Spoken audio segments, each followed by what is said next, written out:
Kita kena rujuk kepada doktor. Kita kena rujuk kepada doktor.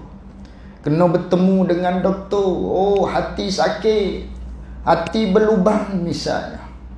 Ni kena pergi bertemu dengan doktor. Kena pergi bertemu di klinik, di hospital, cek dia. Tu hati dengan makna yang pertama. Adapun hati dengan makna yang kedua yang kita nak bicara pada malam ini ialah hati dengan makna qalbun ruhani. Hati dengan makna qalbun ruhani yang dibangsakan kepada ruh. Tu hati tu. Maka hati dengan makna ruh yang dibangsakan kepada ruh ni, hati inilah hak kita nak bicaranya pada malam ni. Yang mana hati ni hati yang sangat unik, hati yang latifah, hati yang bangsa halus, yang tak boleh kita nak fikir dia, tak tercapai dengan akal kita untuk kita fikir hati ni. Hati hak makna yang kedua ni, hati ruhani, yang mana hati inilah maknanya kita tadi dihadapkan segala-gala perkara.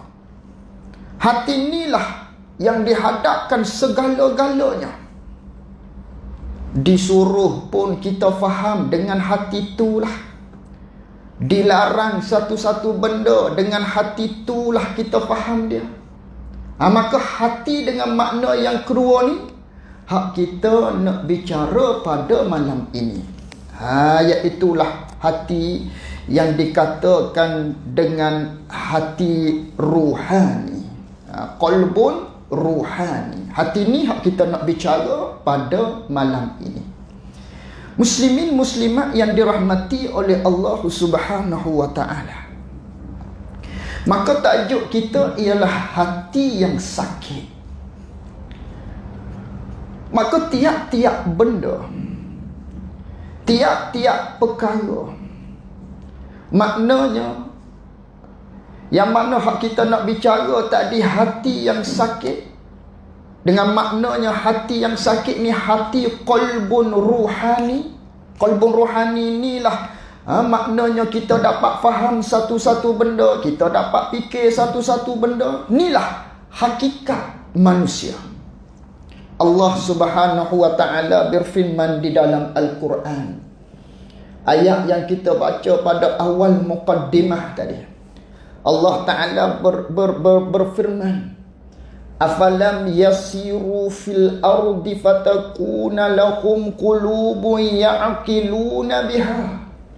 Tidakkah kata Allah Subhanahu wa ta'ala, mereka itu berjalan di atas muka bumi, yang mana fatakuna lahum qulubun ya'qiluna biha.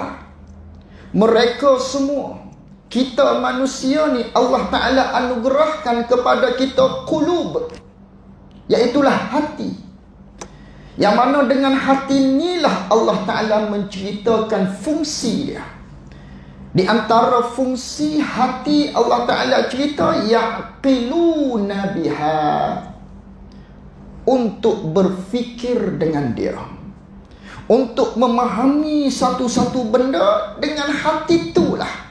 Hati mana? Hati makna yang kedua. Qalbun ruhani, bukan qalbun jismani. Kalau malam ni kita faham hak kita nak bicara ni qalbun seketul daging, qalbun jismani, maka tak fahamlah apa hak kita nak bicara pada malam ni. Bukan hak tu murad. Bukan yang itu maksud yang kita nak bicara pada malam ini. Maksud hak kita nak bicara pada malam ini, begitu juga ayat Al-Quran yang Allah Ta'ala sebut itu qulub, hati dengan makna hati ruh. Hati dengan makna hak dibangsakan dengan ruhani. Benda hak tak tercapai dengan akal kita, akan tetapi benda tu ada, Allah Ta'ala jadikan di kita, di sanalah kita dapat memahami segala-gala. Allah Ta'ala larang kita jangan buat, di hati itulah kita faham. Hak ni kena buat, di hati itulah kita faham. Segala-galanya tersimpan di hati kita. Hati mana? Hati dengan makna qalbun ruhani, hati itu. Maka fungsi dia Allah Ta'ala cerita qulubun yaqiluna biha, yang mana hati itulah kita dapat berfikir dengan dia. Yang mana akal itu alat. Satu alat yang Allah Ta'ala jadikan di kita, dengan dialah kita dapat berfikir. Maka dia pula transfer kepada hati kita. Ni, hati ruhani dapat kita mengerti satu-satu benda. Sebagaimana mata. Mata tu alat. Allah Ta'ala jadikan pelihat di mata, kita dapat melihat. Maka dah dapat melihat, kita nampak satu-satu benda. Nampak tadi tu transfer di hati. Oh, dapat kita faham. Macam ni benda ni warnanya. Begitu. Telinga pun sama, alat. Dan di telinga itu Allah Ta'ala jadikan di sana satu sifat pendengar. Maka kita dapat mendengar. Maka dah kita dengar, transfer pula di hati. Dapatlah kita tahu, oh begini bunyinya, begini bunyinya. Begitulah tiap-tiap benda. Walhasilnya, qalbun ruhani inilah yang bertindak secara hakikat. Segala-galanya di dialah puncanya. Maka Allah Ta'ala menceritakan di dalam ayat tadi, di antara salah satu fungsi dia ialah berfikir. Au adhanu yasma'una biha. Allah Ta'ala cerita di dalam ayat Quran, tidakkah maknanya kamu berjalan di atas muka bumi itu, Allah Ta'ala kurniakan kepada kamu hati supaya kamu berfikir. Allah Ta'ala kurniakan kepada kamu telinga supaya kamu dengar. Fa innaha la ta'mal absar walakin ta'mal qulubul lati fis sudur. Maka Allah Ta'ala berfirman, tiba-tiba orang tu berpaling kepada Allah.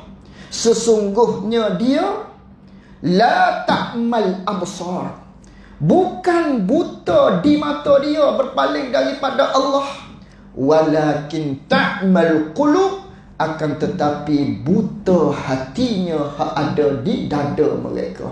Hati dia tu buta. Hati mana? Hati dengan makna hati ruhani, bukan hati jasmani, hak besar ataupun hak seperti seketul daging yang seumpama bentukan jantung pisang. Bukan hak tu. Sakit hak ni kena bertemu dengan doktor. Adapun hak ni kita nak bicara hati yang sakit, hati dengan makna qalbun ruhani yang ada di diri kita masing-masing, yang ialah merupakan tersimpan segala-gala perkara, maklumat dan sebagainya di sanalah. Maka tiba-tiba hati itu sakit. Maka tiap-tiap benda yang Allah Ta'ala jadikan kepada kita ada guna masing-masing, ada faedah masing-masing. Mata gunanya untuk melihat, telinga gunanya untuk mendengar, mulut gunanya, lidah gunanya untuk berkata-kata, hidung gunanya untuk menghidu. Semua perkara Allah Ta'ala jadikan ada guna. Cuma guna ni ada hak akhirat, ada yang dunia. Walhasilnya tiap-tiap benda yang Allah Ta'ala jadikan, hatta pada diri kita masing-masing, segala-galanya ada fungsi-fungsi tertentu, guna-gunaan tertentu.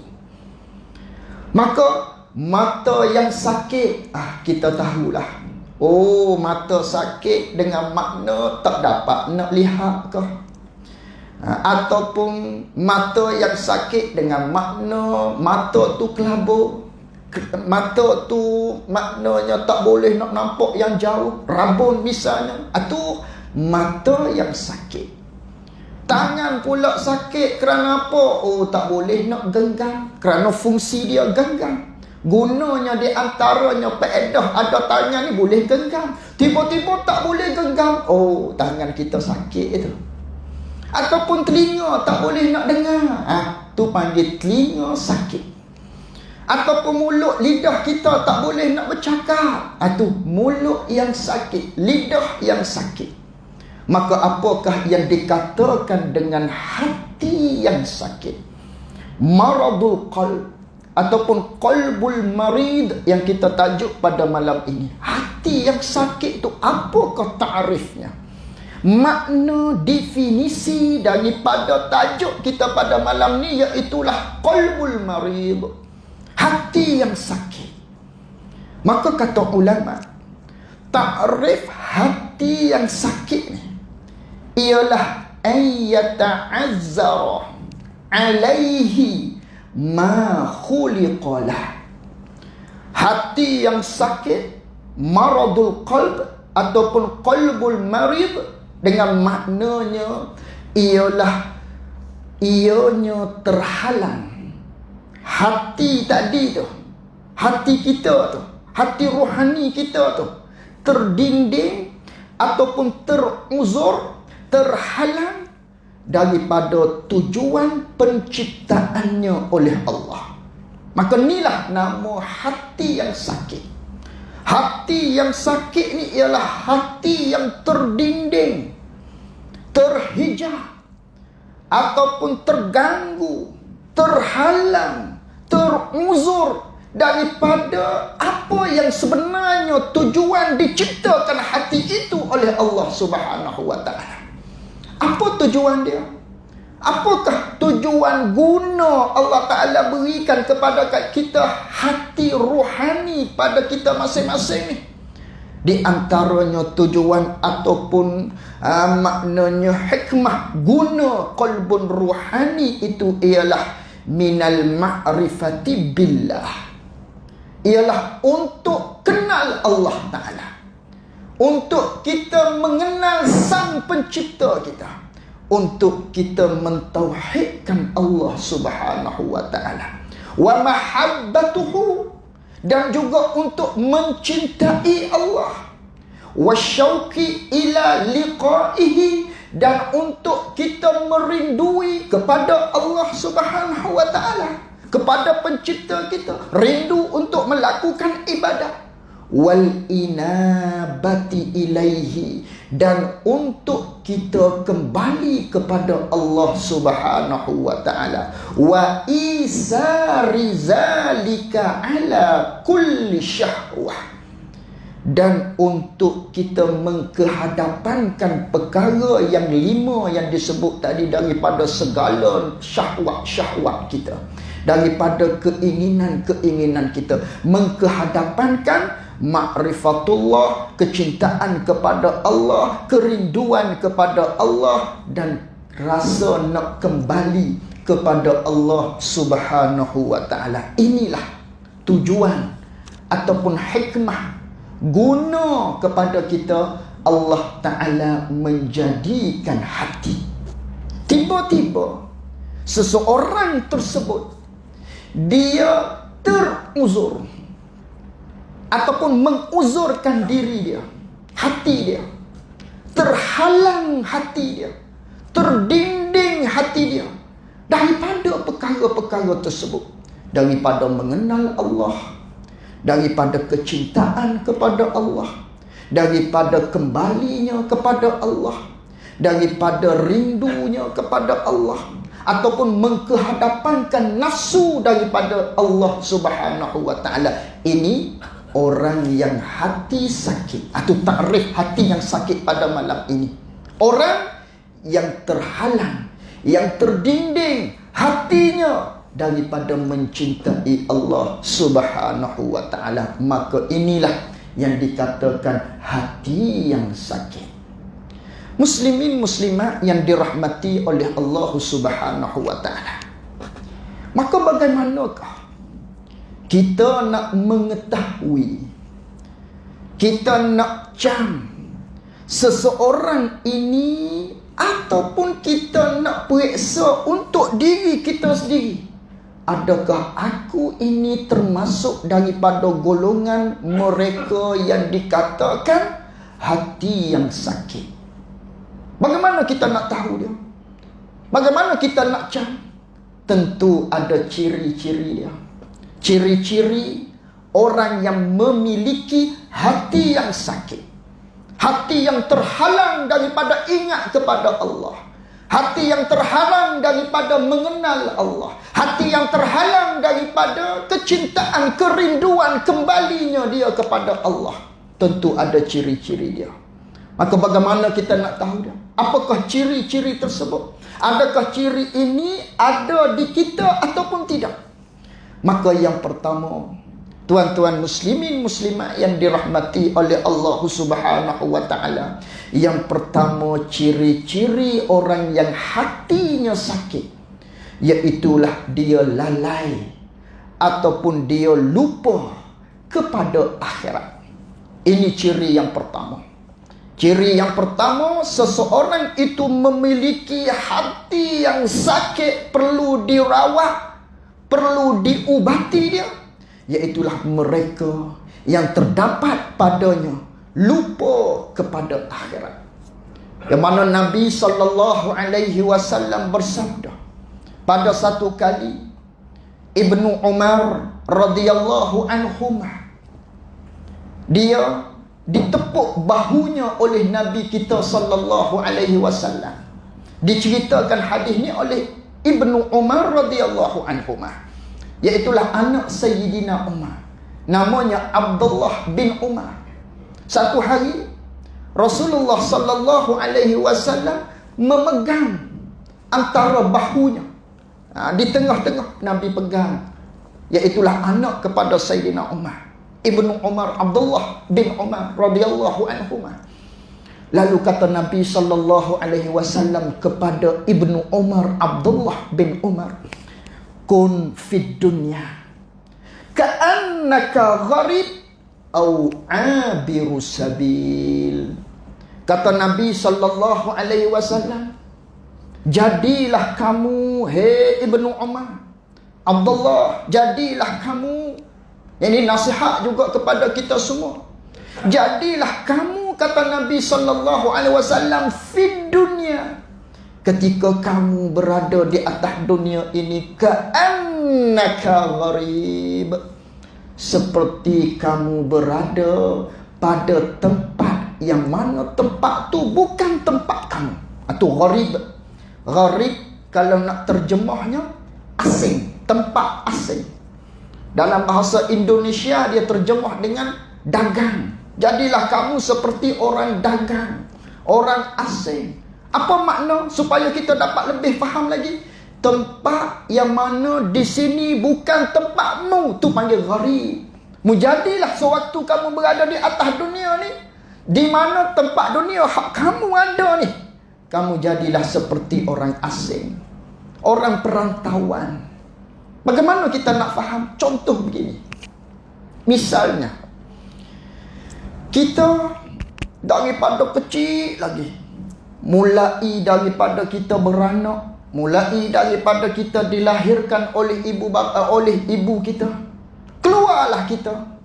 Di mana lahirnya kita? Tanah air kita. Oh, di Seremban umpamanya. Jadi inilah tanah air kita. Membesarnya di sini, mandinya di sini, segala-gala sekolahnya di sini, dan semua sekali di sinilah kita. Sehinggalah satu hari itu kita mohon pekerjaan, dihantarnya kita ke Shah Alam umpamanya, ke Selangor misalnya, ke Kelantan katakan, ikutlah, bekerjalah dia di sana sebagai seorang guru umpamanya. Berada di Kelantan, berkahwin di sana, beranak pinak, beli rumah kat sana kat Kelantan umpamanya. Jadi di manakah tanah asal dia? Tanah air orang tersebut di Seremban. Tempat dia lahir, ibu bapa dia pun di sana, rumah dia asal pun di sana. Jadi dia bekerja di Kelantan ni sebagai perantauan. Jadi hati orang tersebut, hatinya nak balik ke rumah. Tapi duduk di Kelantan ni, sewa rumah ke, beli rumah ke, beranak, ada anak kat situ dan sebagainya, bernikah. Oh, maknanya satu hari aku nak pulang. Pencing-pencing nanti habis dah bekerja, aku nak balik. Ataupun usaha juga minta bertukar dengan KPM, dengan Kementerian Pelajaran Malaysia, nak tukar, nak balik aku ke Seremban umpamanya. Tapi tak boleh, tak cakap ejah misalnya. Tu, hati terikat kepada tanah air. Mana? Seremban tadi. Ni duduk sini ni perantauan, tapi hati ada di tempat tanah air kita. Sama.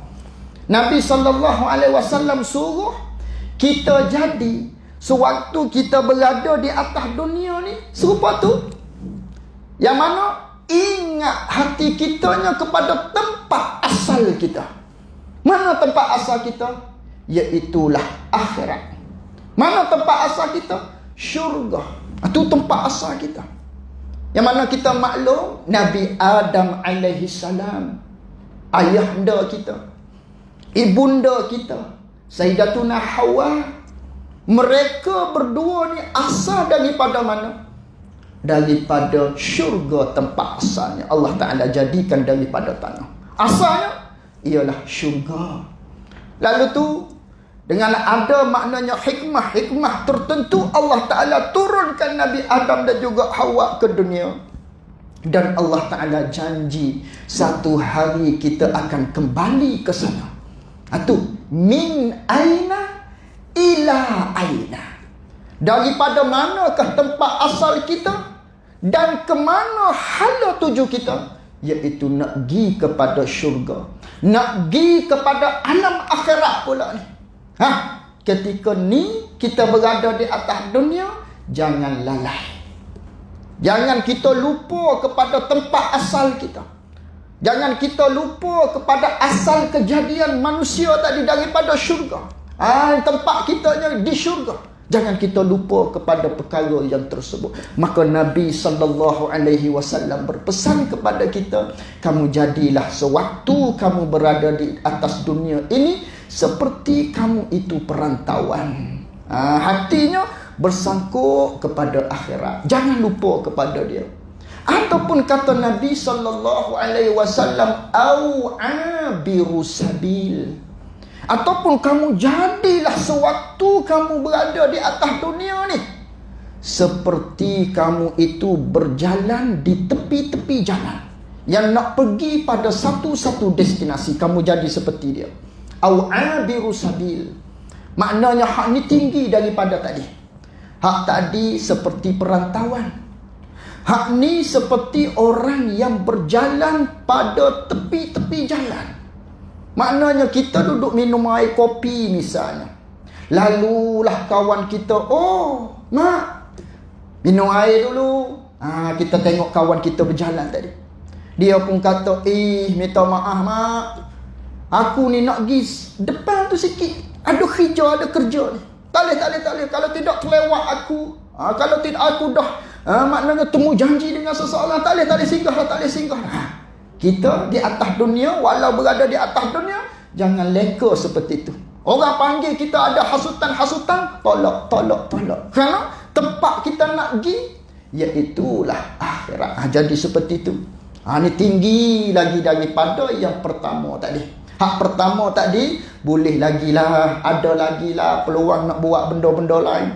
Tapi hak yang kedua ni, tak ada dah. Gaduh. Nak pergi kepada destinasi kita, iaitulah akhirat ataupun syurga yang dijanjikan oleh Allah Subhanahu wa ta'ala.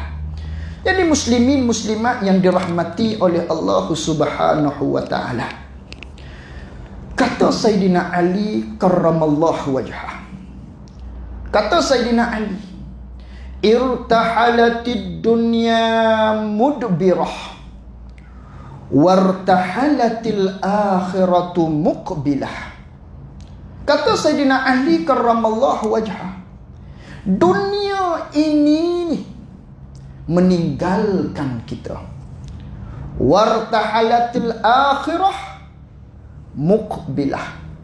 Adapun akhirat ianya bergerak mendatangi kita ataupun mendekati kita. Akhirat berhampiran dengan kita.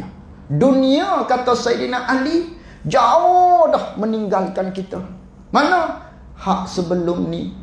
Hari bulannya hari ni 28, 27 meninggalkan kita. 26 hari bulan telah meninggalkan kita, telah berlalu dah di kita. Tahun 20, tahun 1090 telah meninggalkan kita. Itu dunia. Telah menjauhi dah kita. Berlalu dah kita. Menjauhi dah daripada kita. Akan tetapi akhirat, hak ni duduk mendekati kita. Berhampiran dah kita dengan dia. Yang mana Allah Ta'ala berfirman di dalam Al-Quran, iqtaraba linnasi hisabuhum. Iqtaraba linnas. Telah hampirlah bagi manusia itu hisabuhum. Hari penghisaban. Iaitulah hari akhirat. Allah Ta'ala cerita dia di dalam Al-Quran. Maknanya telah hampir. Sangat-sangat hampir bagi kita tu dengan hari hisab. Hari kiamat. Hari perhitungan. Tu Allah Ta'ala cerita tu bila tu lama dah. Kepada Nabi kita Muhammad sallallahu alaihi wasallam. Kalau nak kira dengan zaman Nabi dengan kita tu lama, kira-kiranya mana lama hak di zaman Nabi dengan zaman kita, mana hampir hak di zaman Nabi dengan zaman kita. Tentulah di zaman kita dekat dah dengan yaumil hisab, dengan yaumul hisab, dengan hari hisab. Tak lama dah. Jadi oleh kerana itu kata Sayyidina Ali karramallahu wajhah, dunia telah berlalu dah, meninggalkan kita. Hak lepas-lepas dah lama dah menjauhi kita. Jadi hak dekat dengan kita, hak menghampiri kita hari demi hari, sehari demi sehari, sebulan demi sebulan yang mendatang ni, ialah akhirat. Hak tak lama dah di depan kita tu. Jadi dunia telah berlalu, akhirat akan mendekati kita. Tak lama dah kita dengan akhirat. Dah begitu, walikulli wahidatin minhuma banunun fakunu min abna'il akhirah wala takunu min abna'id dunya. Dah begitu, kata Sayyidina Ali, akhirat tu mendekati dah dengan kita. Maka akhirat dengan dunia masing-masing ada anak. Maka kamu jadilah, kata Sayyidina Ali, kamu jadilah anak akhirat. Jangan kamu jadi anak dunia. Apa maksud? Contoh, kita maknanya bos. Kita ada anak butir kita. Dia panggil anak butir. Anak butir siapa budak ni? Oh, anak butir tu bos dia, bos dia. Tu bos dia tu. Anak butir dia panggil. Maknanya pekerja dia. Janganlah kita jadi anak dunia. Jangan jadi anak butir dunia. Jangan jadi hamba pekerja kepada dunia. Tapi kata Sayyidina Ali, jadilah hamba bekerja untuk akhirat, anak akhirat. Kenapa? Dunia telah lama dah dilalui kita. Hak kita ke hadapan, hak dekatnya akhirat. Maka jadilah hamba ataupun kita buat satu-satu benda untuk akhirat. Fa innal yawma amalun wala hisabun wa ghadan hisabun wala amalun. Kata Sayyidina Ali, sesungguhnya hari ini, sekarang ni, dunia ni ialah tempat di mana untuk kita beramal, wala hisab, akan tetapi tidak ada perhitungan di atas dunia lagi.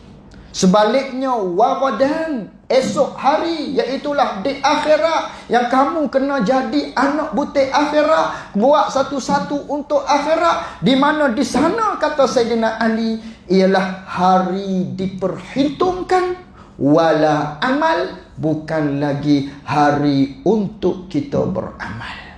Itu di akhirat. Esok hari, kelak, ialah hari kita akan diperhitungkan oleh Allah. Hari yang akan kita diperiksakan segala amal-amal kita. Apa hak kita buat? Bila beramal tu? Ni sekarang kata Sayyidina Amin. Fal yauma, sekarang ni hendaklah kamu beramal. Bukan lagi tempat hitung sekarang ni, tapi esok nanti kelak ialah hari akan kita diperhisapkan oleh Allah, bukan lagi hari untuk kita beramal. Muslimin muslimat yang dirahmati oleh Allah.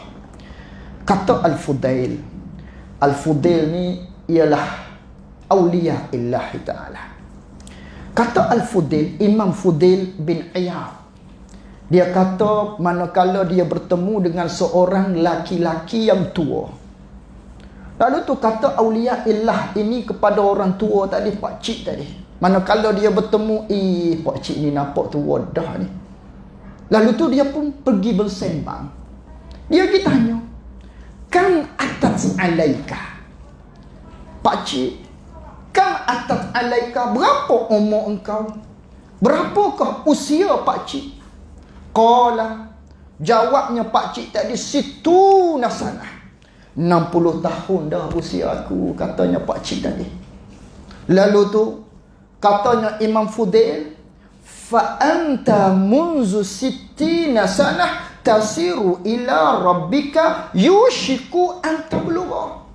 Wahai pakcik, sesungguhnya pakcik ni dah usia 60 tahun, bermakna perjalanan pakcik untuk sampai kepada Allah yushiku an tablugha, semakin hampir dah ni, kerana umur 60 dah. Katanya Imam Fudail, pakcik hampir dah perjalanan pakcik kepada Allah. Tak lama dah pakcik ni. Misalnya kita nak pergi ke Kelantan daripada Seremban, nak pergi Kelantan lalu ikut Gombak. Hello, ibu kita tanya, di mana dah? Baru tol Gombak baru mah. Oh, jauh lagi tol Gombak. Telefon pula, di mana dah? Lekat ni jam di Karok. Jauh lagi. Telefon lagi, di mana dah?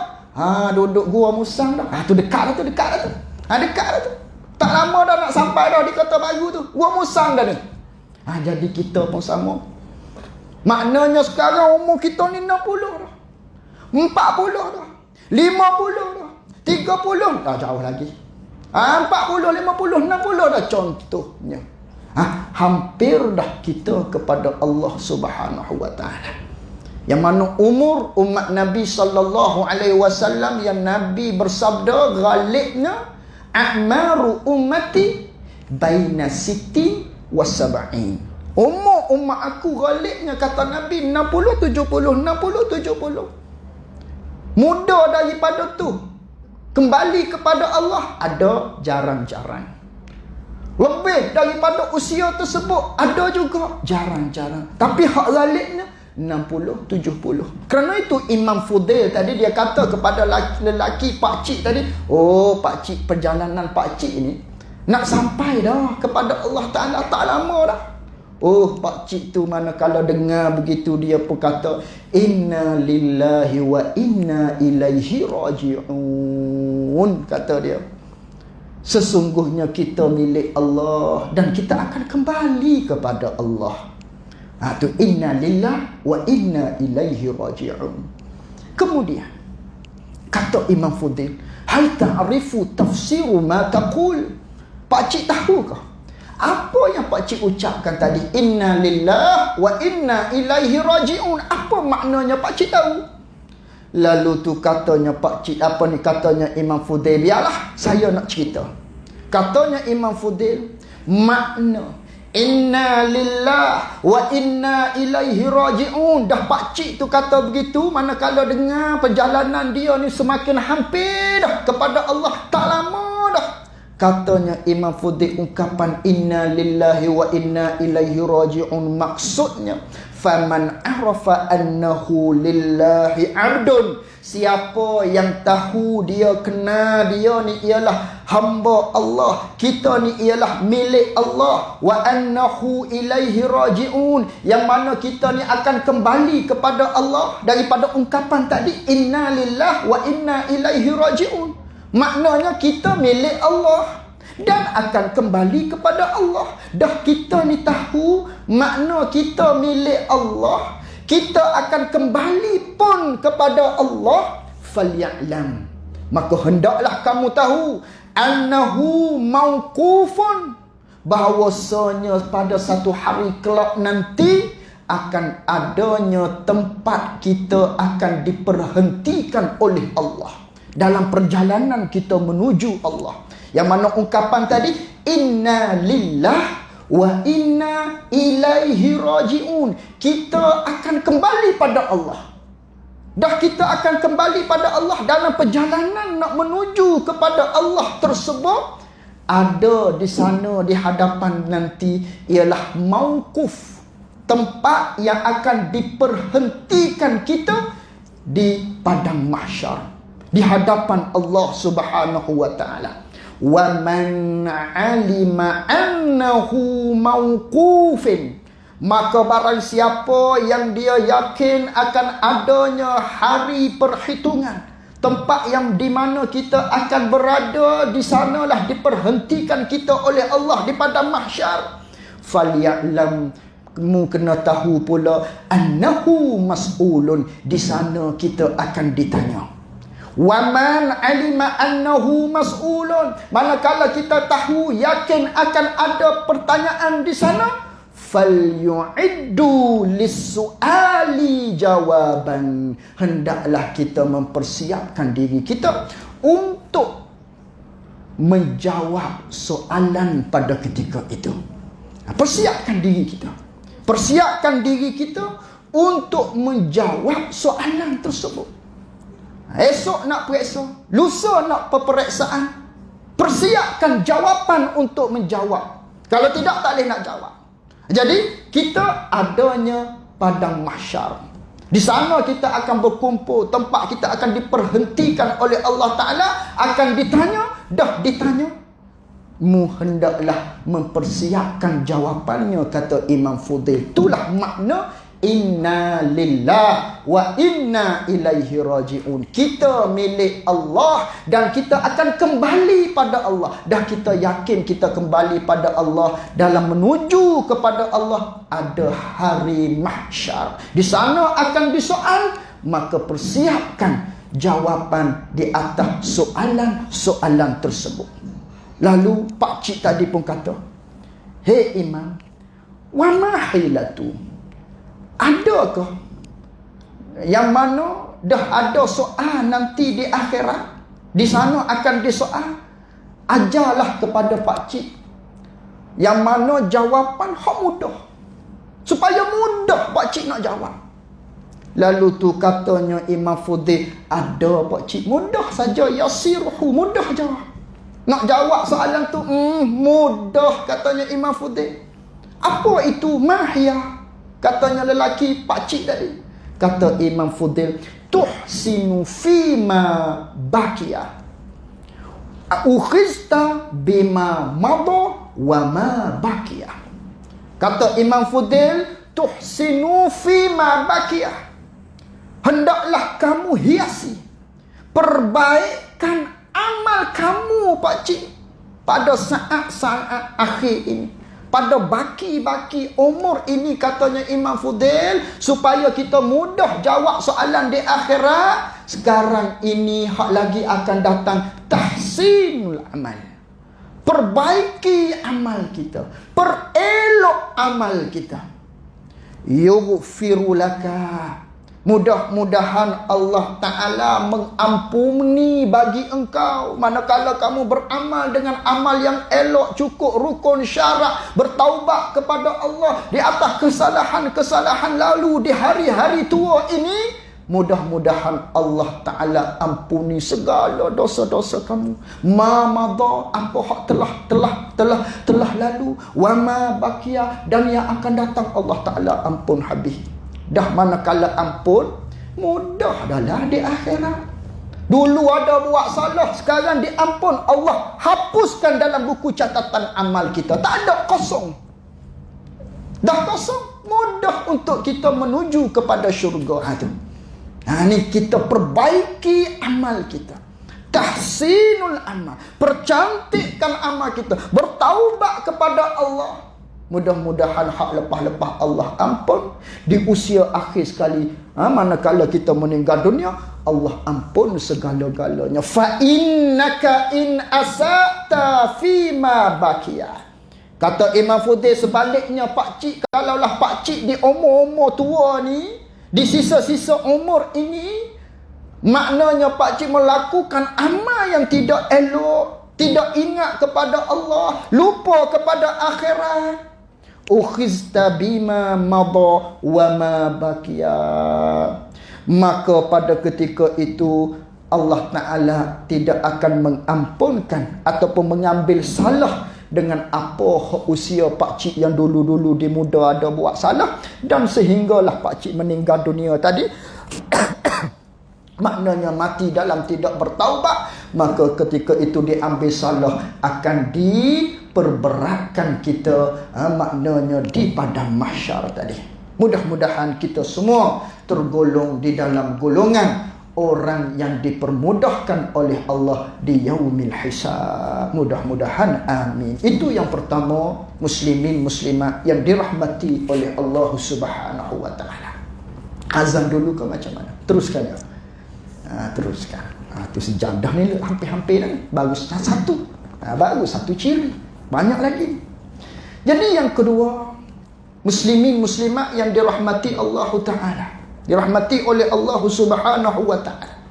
Ciri yang kedua, orang yang memiliki hati yang sakit. Yang mana kita perlu cek pada diri kita, aku ni hati sakit ke tidak? Ataupun hati yang sihat. Maka ciri-ciri antara hati yang sakit, yang mana ta'rif hati sakit itu ialah mereka yang terdinding daripada ma'rifatullah, daripada mahabbatuhu, daripada mencintai Allah, kerinduan kepada Allah, dia terdinding hatinya. Maka ciri-ciri hati yang sakit yang kedua ialah seseorang sering ataupun dia mudah terhumban, tergelincir, terjatuh, terjerumus kepada perbuatan maksiat. Ini ciri yang kedua, orang memiliki hati yang sakit. Cek diri kita, hisap diri kita, renung diri kita, adakah aku tergolong dalam golongan yang kedua, iaitulah mudah terjatuh, terhumban dalam melakukan kemaksiatan, kederhakaan kepada Allah Subhanahu wa ta'ala. Maka manakala seseorang itu terjerumus ke dalam maksiat, terkadangnya dia menyesal. Terkadangnya manakala maknanya terjerumus kita ke dalam maksiat, seseorang itu rasa sedap dengan maksiat yang dia buat. Rasa seronok, rasa tak ada rasa apa-apa, tak rasa bersalah dalam hati dia, selesa dengan maksiat tersebut. Maka manakala selesa dengan maksiat tersebut, menjadikan dia melakukan maksiat tadi menghending-hending di hadapan orang ramai. Maksiat yang dia buat tadi tu orang nampak maksiat yang dia buat, tidak sembunyi maksiat tersebut. Maka pada ketika itu terancam dengan hadis Nabi sallallahu alaihi wasallam. Nabi bersabda, kullu ummati mu'afan. Tiap-tiap umat aku, kata Nabi sallallahu alaihi wasallam, berada di dalam peluang keampunan daripada Allah. Segala umat aku, ni kelebihan umat Nabi sallallahu alaihi wasallam. Walaupun buat salah, tapi kita masih lagi ada peluang diampuni kesalahan dosa kita oleh Allah. Semua manusia begitu, kata Nabi. Umat aku begitu. Kasihnya Allah Subhanahu wa ta'ala kepada hamba dia. Illa mujahirin, melainkan mereka yang melakukan kemaksiatan kepada Allah secara terang-terangan. Dia menghendingkan, dia memaparkan maksiat yang dia buat oleh orang ramai. Hak ni jaga. Hak ni, kata Nabi, semua orang ada peluang dimaafkan. Tapi hak ni, kata Nabi, berat.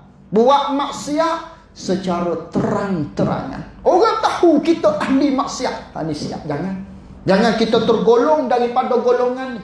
Menyatakan kemaksiatan kita. Hak ni Allah Ta'ala tak maaf. Tak maaf maksudnya, maknanya hisabnya berat di akhirat. Maksudnya tak dimaaf di sini dengan maknanya apa yang kita buat, orang lain pula tiru apa yang kita buat dalil dengan maksiat yang kita buat, tiru cara kita kemaksiatan kepada Allah, semuanya dosa kepada kita. Oh, berat di akhirat. Ini orang ni. Jangan kita tergolong daripada golongan orang yang tersebut. Di antara kata Nabi nak menceritakan kepada kita apa itu mujahirin, orang yang memaparkan maksiat dia. Orang yang buat maksiat secara terang-terangan. Orang tahu hak ni susah mendapat pengampunan Allah. Yang lain daripada tu, kata Nabi, kita berada di dalam pengampunan Allah, peluangnya. Kita berada di dalam peluang untuk Allah maaf dosa kita. Akan tetapi orang ni tidak. Siapa? Orang yang buat maksiat, dia paparkan maksiat dia. Maka di antara cara bentukan memaparkan maksiat kita, wa inna minal majanati an ya'mala ar-rujulu bil-laili amalan. Di antara cara bentukan, salah satu ciri orang yang melakukan maksiat secara terbuka, terang-terangan memaparkan maksiat dia yang tidak akan dapat pengampunan daripada Allah, ialah mereka yang mengamalkan satu dosa pada malam hari, kata Nabi. Bukan maksud malam, ikutlah petang ke. Di saat tu dia buat maksiat, dia buat satu amal maksiat, dia buat satu pekerjaan maksiat. Summa yusbiha, kemudian pada pagi harinya, lepas daripada dia buat maksiat, waqad satarahullah, Allah Ta'ala menutup aib dosa dia. Orang tak tahu dia buat maksiat, Allah tutup aib dia.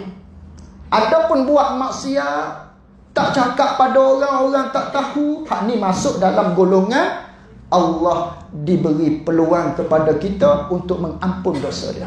Tapi orang ni buat maksiat, lepas buat maksiat, Allah tutup maksiat dia, orang tak tahu lagi. Fayaqulu, tiba-tiba, ya fulan, dia bagi tahu kawan dia. Abu, ya fulan, fulan bin fulan, Muhammad bin sekian-sekian. Dia cerita kepada kawan dia, umiltul barihata kaza wa kaza. Oh, tadi aku buat benda-benda begini.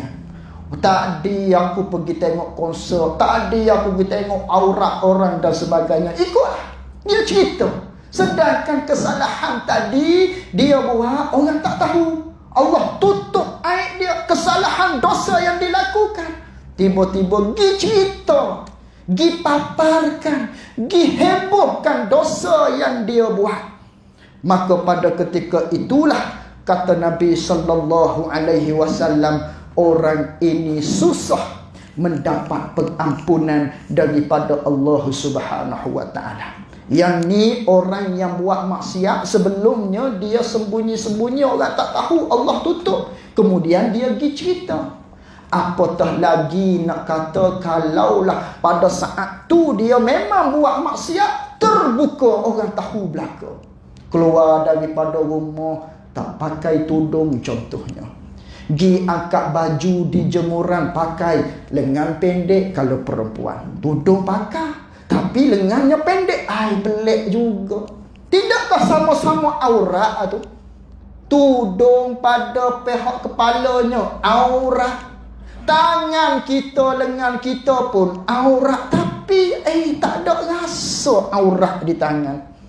Pakai tudung baik-baik, keluar pergi mana, pasar malam, pergi mana lagi, pergi shopping dan sebagainya, pakai tudung, tapi tangannya terdedah. Ini hati yang sakit. Apatah lagi hati yang sakit di dia ni pula masuk dalam ancaman Nabi sallallahu alaihi wasallam, tak diampun dosa. Yakni berat di akhirat. Kerana apa? Dosa yang dia buat tadi secara terbuka. Inilah orang yang memiliki hati yang sakit. Mudah-mudahan kita tak tergolong daripada golongan yang tersebut. Yang ketiga, ciri-ciri hati orang yang sakit ialah melakukan maksiat setelahnya tak rasa menyesal, tak rasa bersalah. La tu'limuhu jarahatil qabaih. Tidak rasa pedih dengan luka tak kala dia buat maksiat. Ini ciri yang ketiga orang yang mempunyai hati yang sakit. Manakala kita ambil pisau, kita pun hiris, belah, toreh pada tangan kita, keluar luka. Sakit, pedih. Tapi orang ni buat maksiat, tak rasa pedih. Hak sepatut kena rasa pedih. Seumpama dengan kita ambil pisau, kita hiriskan ataupun kita torehkan di tangan kita, keluar darah, rasa pedih. Begitulah sepatutnya manakala kita melakukan maksiat kepada Allah. Buat perkara yang dibenci oleh Allah, yang janjiannya neraka Allah yang amat pedih. Tapi tiba-tiba bila buat maksiat kepada Allah, buat benda yang dibenci oleh Allah, kita tak rasa di hati kita pedih, tak rasa menyesal, tak rasa apa-apa, putus deria rasaan kita. Ini hati yang sakit. Hati yang sakit yang kedua tadi ciri-cirinya buat maksiat secara terang-terangan. Tu hati sakit. Hati sakit juga, tak ada kecintaan kepada Allah. Tapi buat maksiat, menyesal kepada Allah, hati yang sihat. Yang ketiga ini buat maksiat tak rasa bersalah, tak rasa nak menyesal di atas perbuatan kita, tak rasa di dalam hati kita pedih buat maksiat tadi. Makan riba tak ada rasa apa, menipu orang tak ada rasa apa-apa di hati kita, mengata orang tak ada rasa apa-apa di hati kita, tak tutup aurat tak ada rasa apa-apa di hati kita. Ni orang yang hatinya sakit. Inilah golongan yang ketiga ataupun ciri-ciri yang ketiga, orang ini mempunyai hati yang sakit. Hati yang sakit, hati dengan makna yang kedua kita bicara pada pertemuan yang awal tadi, iaitulah hati dengan makna ruhaninya tu sakit. Hati rohani dia tu sakit. Buat maksiat tak rasa apa-apa di hatinya. Itu yang ketiga. Yang keempat, muslimin muslimat yang dirahmati oleh Allah Subhanahu wa taala. Di antara ciri-ciri orang hatinya sakit, iaitulah mewarisi sifat-sifat keiblisan di dalam diri dia. Ini ciri yang keempat. Mempunyai sifat iblis di hati dia. Memakai sifat iblis pada dirinya. Ini ialah ciri yang keempat. Apa tu sifat iblis? Di antaranya sombong, takabur, ujub, hasad. Ini sifat iblis. Sombong, takabur, ujub, ataupun hasad, dengki. Ini sifat iblis. Bahkan sombong, takabur, juga ujub, inilah dosa yang mula-mula dibuat oleh makhluk Allah. Sombong, mula-mula dosa, kesalahan yang dilakukan oleh ciptaan Allah, iaitulah sombong, takabur ataupun ujub. Sebagaimana kita tahu cerita, sebagaimana kita maklum ceritanya, kisah tentang iblis. Iblis ini merupakan satu ciptaan Allah. Satu ciptaan Allah daripada kalangan jin yang bernama Azazel. Disebut di dalam kitab tafsir Imam Ibnu Katsir, namanya Azazil. Dia bukan daripada kalangan malaikat, diciptakan daripada nur, cahaya, tidak. Dia daripada golongan jin, daripada api, yang dicipta oleh Allah daripada api, sebagaimana jin lah. Itu namanya Azazil, yang mana dia tergolong daripada golongan jin. Bapa jin, bapa jin ialah Jan, nama dia. Sebagaimana kita bapa manusia, Nabi Adam. Bapa bagi segala jin Jan nama dia. Sebab tu orang tak letak nama Jin. Apa-apa Jin kat belakang, itu nama Jin. Bapak dia Jan. Kita bapak kita Nabi Adam alaihissalam. Bapak segala jin namanya Jan. Jadi keturunan Jan, jin inilah ada dalam ramai-ramai tu, namanya Azazil. Sangat-sangat hebat ibadat dia. Kenal Allah Subhanahu wa taala pada ketika namanya Azazil. Makhluk Allah Ta'ala daripada golongan jin yang taat pada Allah, yang hebat amat ibadatnya, sehingga dinaikkan tarafnya, sehingga dinaikkan pangkat kedudukannya menjadi makhluk Allah yang hebat, sehingga ibadat dia pada ketika itu di bumi hebat sangat kerana dia ialah jin. Jin berada di bumi. Waktu tu manusia tak ada lagi, jin je ada di muka bumi ni. Itulah makhluk Allah Ta'ala yang pertama berada di bumi. Jadi Azazil ni ibadat dia banyak, zikir dia banyak. Tiap-tiap tempat ni semua dia telah sembahyang belaka dah. Dia buat ibadat belaka ni. Sini dia buat ibadat dah. Tepi ni tak perlu kita nak takabur dengan ibadat kita. Jin apa ni Azazil lebih hebat. Tiap-tiap tempat ni semua pernah diibadat olehnya. Tak tahu berapa ribu tahun ibadat dia kepada Allah. Hebat. Sehingga akan dinaikkan kedudukan oleh Allah Ta'ala. Naik langit yang pertama, buat ibadat di langit yang pertama. Naik langit yang kedua, hinggalah dinaikkan satu saf bersama dengan ketua-ketua malaikat, hingga menjadi pakar rujuk kepada malaikat, guru kepada malaikat, guru kepada Jibril, guru kepada malaikat-malaikat yang lain. Hebatnya yang bernama Azazil ini makhluk Allah daripada kalangan jin. Tiba-tiba dah dia ni pakar rujuk yang hebat, tiba-tiba ada satu malaikat terlihat di dinding Lauh Mahfuz. Terlihat ada makhluk yang akan derhaka pada Allah yang pertama kali. Takut malaikat hak lihat tadi. Dah takut, pergi cerita kepada malaikat Jibril. Malaikat Jibril pun, sudah dah lah, takut. Semuanya gembentar para malaikat.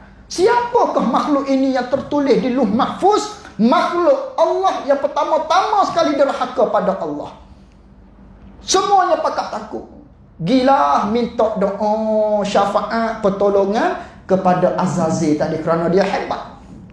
Tok guru pada ketika itu, ulama pada ketika itu, hebatnya dia.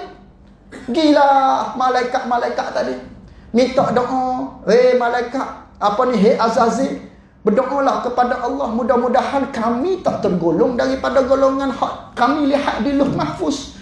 Dia pun tolong berdoa. Sedangkan dia tak berdoa untuk diri dia. Pada semua malaikat-malaikat yang lain dia berdoa, diterima oleh Allah Ta'ala. Diri dia lupa nak berdoa. Tengok. Ini di antara pengajaran yang kita dapat ambil. Nak berdoa pada orang pun, doa juga diri kita. Ibda' binafsih. Mulakan diri kita juga. Jangan lupa pada diri kita juga. Berdoa kepada orang lain, kita tak berdoa pada diri kita. Tengok Azazil tadi. Kerana apa tu? Kerana kesombongan dia, ujub dia. Maknanya ujub dia, takaburnya dia, sifat hati tadi, yang mana dia anggap aku ni takkan aku hak tertulis di Lauh Mahfuz tu.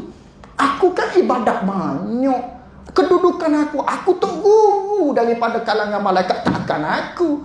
Dia tak ingat, lupa pada diri dia. Sehinggalah Allah Ta'ala menjadikan Nabi Adam alaihissalam. Allah Ta'ala jadikan Nabi Adam, inni khaliqun basharan min tin. Allah Ta'ala cerita, aku akan menjadikan manusia daripada tanah. Apa hikmahnya? Inni ja'ilun fil ard. Hikmahnya untuk menjadikan kita semua manusia ini, maknanya khalifah di atas muka bumi ini. Lalu tu manakala Allah Ta'ala menjadikan Nabi Adam daripada tanah, kemudian malaikat Azazil ini pun pergi tengok, masuk dalam tubuh Nabi Adam. Dia masuk, dia tengok, ada gelonggur, ada ruang-ruang yang banyak kosong. Ini makhluk yang lemah katanya Azazil. Ni sombong lagi. Takabur lagi dia. Tapi ketika ni tak dia ambil salah lagi. Dia tak bagi tahu lagi kepada Allah pada ketika ni. Lalu tu dia keluar. Dia keluar daripada tubuh Nabi Adam, jasad Nabi Adam. Allah Ta'ala pun maknanya letak nyawa kepada Nabi Adam, ruh kepada Nabi Adam. Terbukalah mata Nabi Adam, mula daripada mata kerana naik masuk daripada atas. Kita mati pun tercabut daripada atas, daripada bawah kepada atas. Masuk pun daripada atas.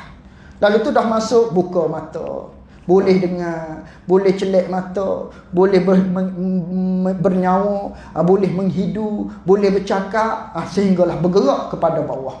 Nabi Adam pun bangun. Bila Nabi Adam tu bangun, itulah ketika itu Allah Ta'ala berfirman kepada Nabi Adam, kepada seluruh makhluknya pada ketika itu, termasuk jin dan juga malaikat, dengan katanya, wa iz qulna lil malaikati isjudu li adama fasajadu illa iblis. Allah Ta'ala perintahkan kepada semua sekali makhluk Allah pada ketika itu untuk bersujud hormat kepada Nabi Adam. Bukan sujud sembahyang. Kata ulama, sujud di sini sujud tunduk hormat kepada Nabi Adam setelah mana Nabi Adam bangun. Ini nak menceritakan kemuliaan manusia. Semua makhluk hormat kepada Nabi Adam alaihi salam. Illa iblis, kecuali iaitulah iblis. Ada nama lain dah lah. Tadi Azazil namanya. Lepas daripada dia tu ingkar daripada sujud. Kerana apa dia ingkar daripada sujud ni? Aba wastakbara wa kana minal kafirin. Kerana kesombongan, maka dia termasuk daripada golongan-golongan orang-orang yang kafir. Allah Ta'ala tanya dia, kerana apa kamu tak sujud? Ma mana'aka an tasjuda iz amartuk. Kerana apa kamu tidak sujud sedangkan aku suruh, perintah kepada kamu hormat kepada Nabi Adam? Kata iblis dengan takaburnya, ujuknya, dengan sombongnya, dia kata, ana khairum minhu. Inilah ungkapan yang pertama, kesombongan yang pertama, takabur, ujuk, yang menjadi satu kesalahan yang dilakukan oleh makhluk Allah Subhanahu wa Ta'ala. Aku lebih baik daripadanya, hei Allah. Aku pangkat aku setara mana? Aku guru kepada malaikat-malaikat yang lain. Aku dicipta daripada maknanya api. Wa khalaqtani minan nar. Aku dijadikan daripada api. Wa khalaqtahu min tin. Nabi Adam ini dijadikan daripada tanah. Tanah tempat kita pijak. Tanah tempat kita pijak dengan kaki sewaktu kita berjalan. Dia daripada tu. Aku daripada api. Aku lebih hebat daripada dia. Ini ialah satu perasaan yang mana merupakan perasaan yang dicela oleh Allah Subhanahu wa Ta'ala. Kerana itulah, kerana kemaksiatan tersebutlah yang beratus-ratus ribu tahun dia melakukan ibadat kepada Allah, lantaran satu sahaja kemaksiatan tersebut dia telah menjadi daripada golongan orang-orang yang dilaknat oleh Allah Subhanahu wa Ta'ala. Hinggalah dia meminta kepada Allah untuk menyesatkan manusia. Dia minta izin kepada Allah, jangan matikan dia sehingga akhir zaman, kerana aku nak hasut anak Adam. Ini kerana apa ni? Sifat yang kedua yang dilakukan oleh makhluk Allah dalam bentukan maksiat, iaitulah hasad, dengki. Ini syaitan, apa ni, iblis, dengki kepada Nabi Adam alaihissalam, berjanji kepada Allah nak sesatkan keturunan Nabi Adam alaihissalam. Maka kerana itulah dia dilaknat oleh Allah Subhanahu wa Ta'ala. Walaupun ibadatnya banyak, maka kita nak ambil pengajaran daripada sana. Walaupun ibadat kita ni, apa ni ibadat kita ni, cuba kita tilik banyak mana ibadat kita nak dibandingkan dengan Azazil tadi. Banyak mana?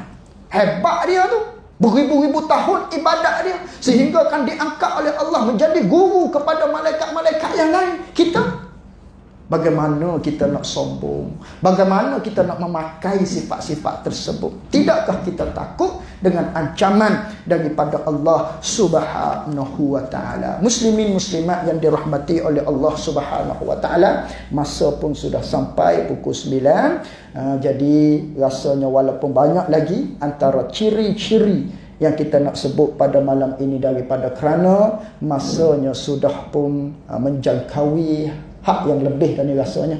Hak yang lebih dan di musim-musim sekarang ini, maka rasanya setakat itulah maknanya tazkirah kita pada malam ini. Mudah-mudahan kita semua dapat mengambil pengajaran, maknanya agar kita ini tidak tergolong daripada golongan mereka-mereka yang mempunyai hati yang sakit. Maka ubat dia, tak sempat saya nak terangkan pada malam ni, cuma boleh bagi tahu sepintah lalu sahaja. Ubatnya yang paling besar agar hati kita itu sehat, hati kita itu mencintai Allah, merindui Allah, kasih kepada Allah, iaitulah ubatnya ilmu. Itulah ubat paling besar sekali, ilmu. Nak buat satu-satu benda supaya kita tak lalai daripada akhirat dengan ilmu. Bagaimana kita nak ingat pada akhirat, nak ingat pada Allah, nak kasih pada Allah kalau ilmunya tidak ada? Bagaimana kita nak buat ibadat-ibadat untuk menghampirkan diri kepada Allah kalau kita tidak mempunyai ilmu? Bagaimana kita nak sembahyang kalau kita tidak ada ilmu? Macam mana kita nak berzikir kalau kita tidak ada ilmu? Bagaimana kita nak mentadabburkan Al-Quran kalau kita tidak ada ilmu? Maka kunci dia ialah ilmu. Maka daripada sanalah tercabang segala-gala ubat-ubat yang lain, daripada zikirnya, berselawatnya, banyakkan ibadatnya dan sebagainya. Kunci dia ialah ilmu. Itulah ubat ataupun penawar bagi hati yang sakit. Mudah-mudahan kita semua tergolong daripada golongan mereka-mereka yang mempunyai hati yang sihat. Amin. Wallahu a'lam wa ilmuhu wa atam. Jazakumullahu khairan jaza. Assalamualaikum warahmatullahi wabarakatuh. Minta maaf banyak-banyak.